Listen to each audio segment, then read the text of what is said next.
jolt and then you'll die.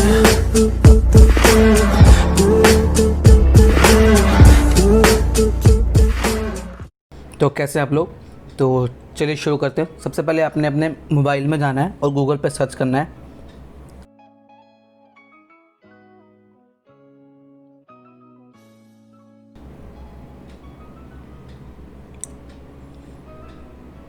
Click हो जाने के बाद ये पेज ओपन होगा। आपके सामने ऐसा इंटरफेस आएगा। सबसे पहले आपके पास कोविड के रिलेटेड नोटिफिकेशन आएगी। आपने इसे कट करना है और आपने जाना है डॉक्यूमेंट एडवाइज़र में।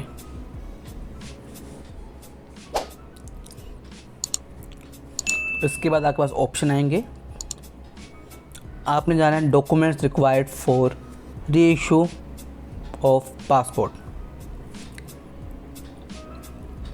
यहाँ क्लिक करना है आपने। इसे क्लिक करते हैं।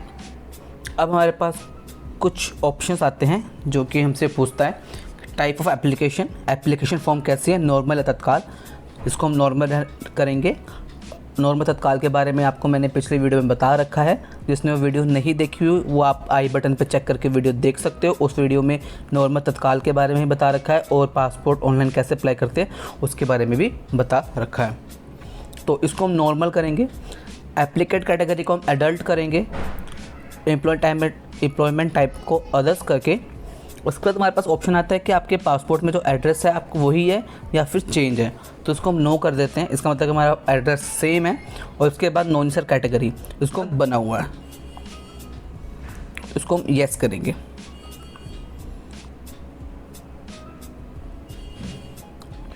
उसके बाद हमारे पास ऑप्शन आते हैं कि हम क्यों करा रहे हैं पासपोर्ट रिन्यू। तो पहला ऑप्शन है कि आपके पेजेस पूरे भर चुके इसलिए करा रहे हैं। दूसरा कि आपकी वैलिडिटी एक्सपायर होने वाली है। उसके बाद आता है कि कोई शॉर्ट वैलिडिटी पासपोर्ट है, आपका पासपोर्ट लॉस्ट हो गया है, डैमेज हो गया है, कोई चेंजेस है पासपोर्ट में।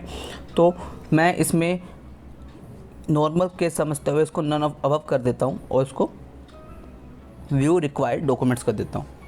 तो हमारे पास ऑप्शन आ गया कि हमें क्या चाहिए। हमें ओल्ड पासपोर्ट की फ़ोटोकॉपी चाहिए और ओल्ड पासपोर्ट चाहिए और साथ में नॉन ईसर कैटेगरी के लिए डॉक्यूमेंट्स चाहिए जिसका 10th का सर्टिफिकेट आप लगा सकते हैं। अगर आपका पासपोर्ट पहले नॉन ईसर कैटेगरी में बना हुआ है तो आपको उसकी ज़रूरत भी नहीं है। आपका सिर्फ पासपोर्ट से हो काम, पासपोर्ट से ओल्ड पासपोर्ट से आपका न्यू पासपोर्ट बन जाएगा। अब हम चेक करते हैं कि अब हम ऐसा सिनेरियो समझते हैं कि आप पासपोर्ट इशू करवाने गए हैं, आपकी मैरिज हुई है और आपका एड्रेस चेंज है। तो उस केस में क्या करेंगे, normal, adult, others, address change को हम येस कर देंगे, नॉन सर कैटेगरी को येस कर देंगे और कंटिन्यू। उसके बाद हम करेंगे चेंज इन पर्सनल पर्टिकुलर्स। तो इसमें कर देंगे change of address, additional of spouse name, additional of spouse name due to marriage. ये आप चेक कर सकते हैं। इसके अंदर और भी ऑप्शन है। अगर आप सिग्नेचर चेंज करना चाहते हैं तो आप उसको क्लिक कर सकते हैं। चेंज ऑफ अपीयरेंस में क्लिक कर सकते हैं, जो आपके चेंजेस हैं। तो मैं इसको नेक्स्ट कर देता हूँ। इस फॉर्म में मैंने किया है कि मेरा एड्रेस चेंज है और शादी के बाद स्पाउस का नेम ऐड हो रहा है। तो इसमें क्या डॉक्यूमेंट्स चाहिए, इसमें आपकी सिर्फ एक चीज़ और ऐड हो जाती है, एड्रेस प्रूफ। बाकी चीज़ सेम, वही same, old passport, non sir category का डॉक्यूमेंट एंड उसके बाद एक चीज़ और जुड़ जाती है, लिस्ट ऑफ प्रेजेंट एड्रेस, जिसके अंदर हम लिस्ट को ओपन करके चेक कर लेते हैं। सबसे पहले आता है वोटर बिल। जिस एप्लीकेंट का फॉर्म है उसके नाम का वोटर बिल, उसी के नाम का telephone, electricity bill, income tax assessment order, voter card, gas connection, letter head पे, सर्टिफिकेट पे लिखवा के एड्रेस रेप्यूटेड कंपनी से, पासपोर्ट अगर आपका नाम आपके स्पाउस के पासपोर्ट पे है, पेरेंट्स के पासपोर्ट कॉपी सिर्फ माइनर केस में, आधार कार्ड, आपका रेंट एग्रीमेंट और आपका पासबुक, बैंक पासबुक। इसमें से कोई से भी आप एक डॉक्यूमेंट्स दे सकते हैं। इसके साथ आपको एक डॉक्यूमेंट्स और चाहिए। क्यों चाहिए? क्योंकि आपका स्पाउस नेम भी ऐड हो रहा है, वो इसके अंदर शो नहीं कर रहा पर वो चाहिए होता है।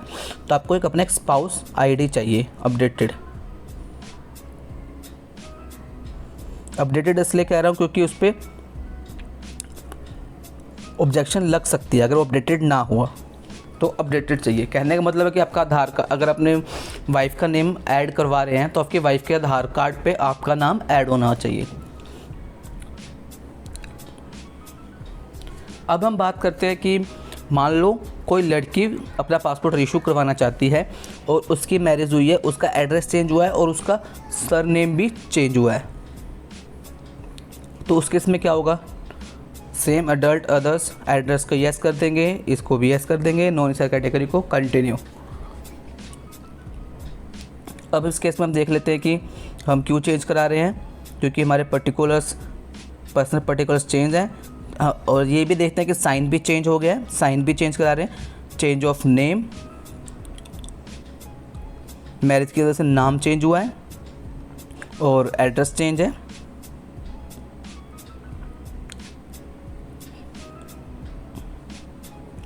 इसमें 3 चीज़ें चेंज हैं, सिग्नेचर चेंज है, नेम चेंज है और स्पाउस का नेम ऐड हो रहा है और एड्रेस चेंज है। 4 चीज़ें, जिसको देखते हैं क्या क्या डॉक्यूमेंट्स रिक्वायर्ड हैं इसके लिए। इसमें भी सेम डॉक्यूमेंट्स दिखा रहा है, बट इसमें आपको 2 चीज़ें और चाहिए होती हैं, जो कि आपको मैं एडवाइस करूँगा कि आपको लेके जाना है। आपने 2 नेम आईडी प्रूफ्स लेके जाने हैं केंद्र में। यहाँ शो नहीं कर रहा बट वो आपसे मांगेंगे 2 नेम आईडी प्रूफ। जैसे कि पहले आपका नाम कमल था, अब पहले आपका नाम कमल कौर था, अब शादी के बाद कमल सैनी हो गया, तो कमल सैनी के 2 आईडी प्रूफ चाहिए ओरिजिनल। यहाँ पे शो नहीं कर रहा है बट आपको चाहिए। और सिग्नेचर्स के लिए एक आपको वहाँ पे फॉर्म मिलेगा केंद्र में, आप वो फॉर्म फिल करेंगे, आपके साइन चेंज हो जाएंगे, वो कोई इशू नहीं है। नेम चेंज के लिए आपको 2 आईडी प्रूफ चाहिए होते हैं, ऐसा यहाँ पे शो नहीं है बट चाहिए होते हैं। नीचे यहाँ पे एक लाइन लिखी हुई है, मैं आपको वो दिखा देता हूँ। द डिसीजन ऑफ APO और RPO shall be consider final. तो ये APO RPO की ही वहाँ पे डिसीज़न होते हैं कि 2 आईडी प्रूफ चाहिए होते हैं। तो यहाँ पे शो नहीं कर रहा है बट आईडी प्रूफ चाहिए होते हैं नेम चेंज के अंदर। अब हम मान लेते हैं कि आप तत्काल में अप्लाई कर रहे हैं। नॉर्मल तत्काल में जो फ़र्क होता है, नॉर्मल में 1 महीना लगता है, तत्काल के अंदर आपको 5 दिन के अंदर आपका पासपोर्ट आ जाता है, 5 वर्किंग डेज़ के अंदर। अब बात करते हैं कि आपने अपना पासपोर्ट रीइशू कराना है और तत्काल के अंदर कराना है। मैं आपको 2-4 चीज़ें बता दूं कि तत्काल के अंदर कुछ केसेस नहीं लिए जाते। पहली बात, तत्काल के अंदर कोई भी चेंजेस नहीं होते, जैसे कि साइन चेंज, अपीयरेंस चेंज, तो कोई भी चेंजेस तत्काल के अंदर नहीं होती, कोई भी करेक्शन नहीं होती तत्काल के अंदर। तो ये ऐसा कहीं साइट पे लिखा हुआ नहीं है, तो आपने ये बात समझनी है कि ऐसे तत्काल के अंदर चेंजेस नहीं होते। तो हम बात करते हैं कि हम तत्काल के अंदर अप्लाई कर रहे हैं। सिनेरियो ये समझ लेते हैं कि आप तत्काल के अंदर अप्लाई कर रहे हो, आपके पास पहले पासपोर्ट है, आपका एड्रेस सेम है, कोई भी चेंजेस नहीं है और आपको पासपोर्ट जल्दी चाहिए, इसलिए आप तत्काल में अप्लाई कर रहे हैं। तो अब तत्काल पे क्लिक करेंगे, उसके बाद अडल्ट अदर्स, एड्रेस हमारा सेम है और तत्काल के अंदर ECR डिलीट भी नहीं होता। जिनके पास पासपोर्ट है उनके ऊपर एक स्टैंप लगी होती है, पुराने पासपोर्टों में जो आपका ओल्ड पासपोर्ट है उस पर एक स्टैंप लगी होती है अगर वो ECR कैटेगरी के साथ बना हुआ है। तत्काल के अंदर ये ECR कैटेगरी भी डिलीट नहीं होती। तो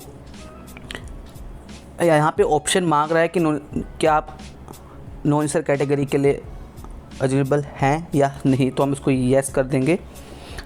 अगर आपके पुराने पासपोर्ट पे नॉन ECR कैटेगरी का स्टैंप लगा हुआ है तो आपको ज़रूरत नहीं है। अगर आपके पासपोर्ट पे ECR की स्टैंप लगी हुई है और आपको डिलीट कराना चाहते हो तो तत्काल में नहीं होगा। तो हम इसे कंटिन्यू कर लेते हैं। हमारे कोई चेंजेस नहीं है, जैसे कि मैंने कहा,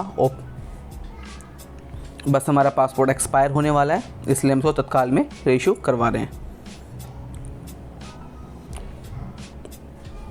इसके अंदर डॉक्यूमेंट्स मांग रहा है आपका पासपोर्ट और नो आंसर कैटेगरी, लेकिन इसके साथ आपको 2 आईडी प्रूफ और चाहिए होते हैं, जैसे कि आपका आधार अपडेटेड होना चाहिए और आपके पास पैन कार्ड होना चाहिए, वोटर कार्ड होना चाहिए। इन तीनों में से कोई भी 2 डॉक्यूमेंट्स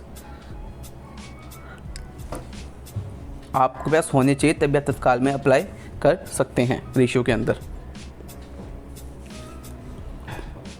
ऐसा नहीं है कि जो आपको मैंने बताए हैं कि वही 3 डॉक्यूमेंट्स होने चाहिए, ऐसा कुछ मैंडेटरी नहीं है। जो कि मैंने अब पुरानी वीडियो, इससे पहले एक वीडियो बनाई थी, फ्रेश डॉक्यूमेंट्स चाहिए होते हैं, उसमें मैंने आपको बताया है कि तत्काल के अंदर 13 डॉक्यूमेंट्स चाहिए होते हैं। उन 13 में से 2 डॉक्यूमेंट्स चाहिए होते हैं रेशियो के अंदर, जो कि यहाँ पे अभी शो नहीं कर रहा था बट चाहिए होते हैं। वो आपको लिस्ट मैं आपको दिखा देता हूँ अभी कि वो लिस्ट क्या है। ये है वो लिस्ट। आपके पास इन 13 डॉक्यूमेंट में से 2 डॉक्यूमेंट्स और होने चाहिए तत्काल के अंदर जब रेशियो अप्लाई कर रहे हो, जो कि ये शो नहीं करता बट ये होने चाहिए आपके पास।